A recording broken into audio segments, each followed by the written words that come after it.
One of the things I did today was improve the performance of my Mazda. Check this out.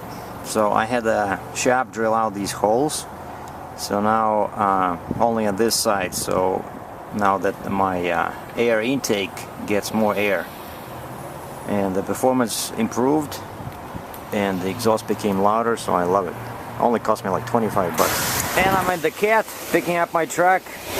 Just paid 2,100 bucks because they were not only taking the diffs out, putting them back in, but they also replaced some valve in the coolant system and changed my clutch linkage. But you see, now everything is back together. The guy said they took it for a test drive. Now everything's cool.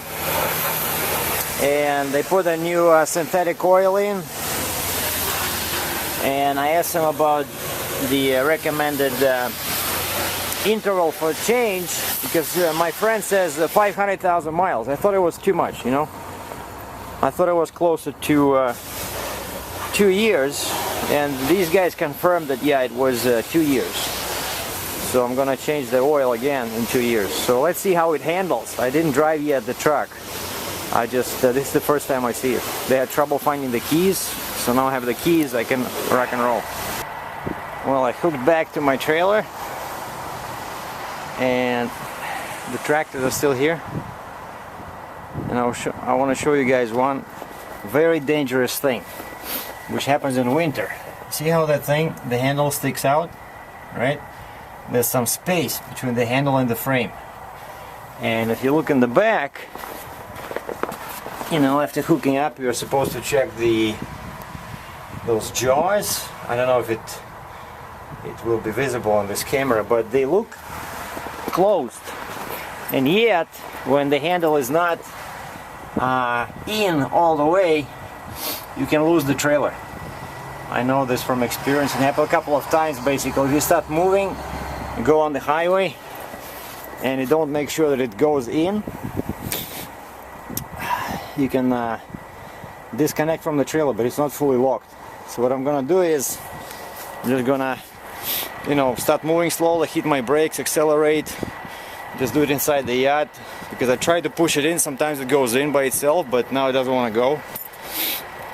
So now I just want to check my tires,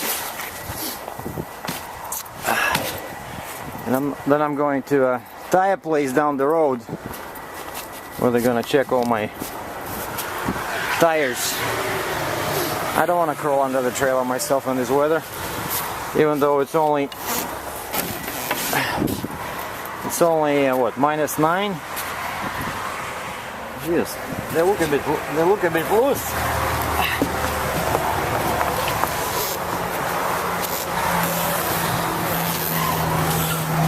Now someone is asking me to show how I connect in them, but yeah, that's probably, you know, when you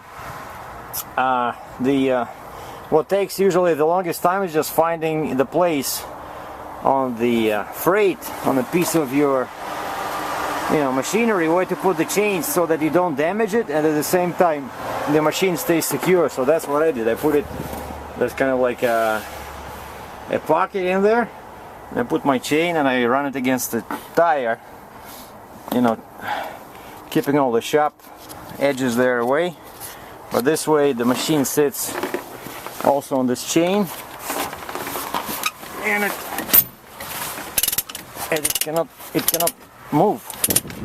See, here I use this. The front axle has this big tooth, and this prevents the chain from moving.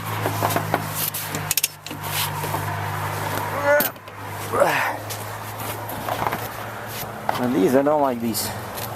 See, they move when I do this. So I'm gonna find something. Find a piece of metal to keep them still while I'm turning them. Yeah, these are like rock solid. You see how I did this? This is beautiful. So it keeps it from moving and from rocking. And of course you don't want to damage the tire, but you know, these tires are very strong. And in case someone never saw a tractor like this before, I'm going to show you inside. See, they have this antenna. Basically, what's weird about here is that all the controls are here to the right from your seat. You know, like there's no, like in the truck, right? You have a dashboard, so you have all the stuff here. Here only have steering wheel. You have this thing forward, backwards. That's your turn signal. That's your wipers. And then that's what I meant by 4 pedals. Check this out. Gas is all the way there. Like it's really awkward to push it. Then these double pedals. And then this one, I suppose, a clutch. And then you have the gear shift. And that's the very important button, the 4x4. And this is your manual, you know, throttle, you know.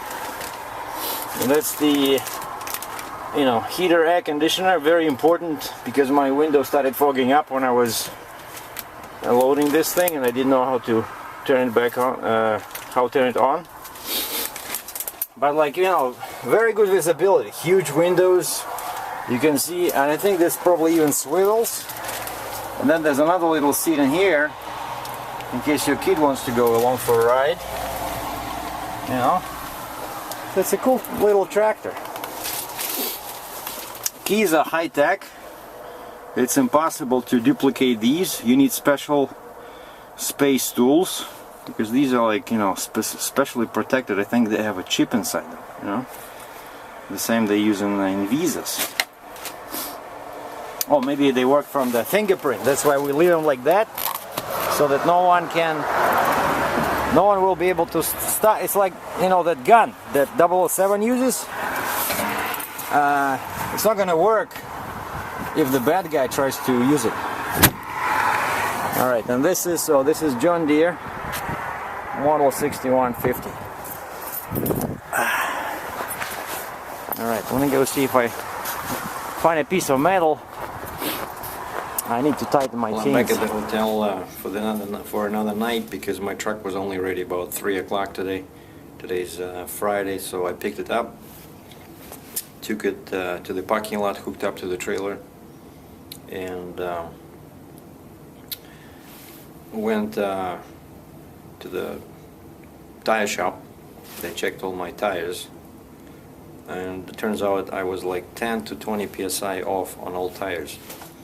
Took them forever to fix it because it was already like -8 Celsius, and then I went for a test drive with the truck just to see how my speedometer was doing, and it was wrong by about 10 kilometers or 6 miles, 7 miles. So when my GPS said 92 kilometers an hour, 56 miles per hour, the speedometer in the truck was showing 102k, or what is it, 63, 64 miles per hour. So I took the truck back to these experts at the Caterpillar, and the guy said, "Oh, can you wait till Monday?" And I said, "Well, if you can fly to Winnipeg, Manitoba, yeah, sure." So he called someone on the phone because he didn't know how to do it, and then he changed that, they call it Pulse. It's like a number. He hooks up his laptop to my, you know, to the port under the dash in the truck, and then I went for another spin, and now it was correct. But now I have some kind of a weird creaking noise when I turn. I don't know, seems like it's coming from the fifth wheel. I hope it's not something with the differential that they just did, you know. I think my fifth wheel was like totally had no oil, I mean no grease on it. So I don't know. So then I had my car and my truck at the same location. So I had to drive my car to the parking lot. I call a taxi cab because it's so damn cold now. And the guy just took me back to the hotel. So, but my truck is here at the hotel because they told me there's like a parking area. So I can leave first thing tomorrow morning. And all I have to do now is I was working on my you know, expenses for November. Nothing to write home about. I did my maintenance report for the truck and trailer that I have to scan and send to Landstar. Otherwise they'll shut my truck down. Oh, and last but not least, I have to scan all the receipts for these 2 repairs for the gears, and again send it to Landstar because they give me a loan, so they want to see how much money was actually spent on this. So, but the truck pulls much better.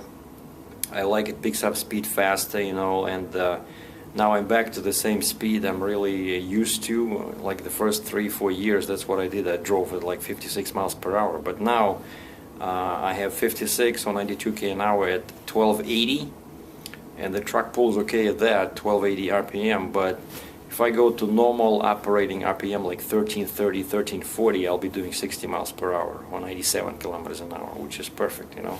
Not too fast, not too slow, good fuel economy, and I can still do, you know, slow speed and top gear if I have to. So tomorrow I'll finally start trucking. So hopefully everything is okay with my differentials. Thanks for watching. I'm Sergie Dratchev.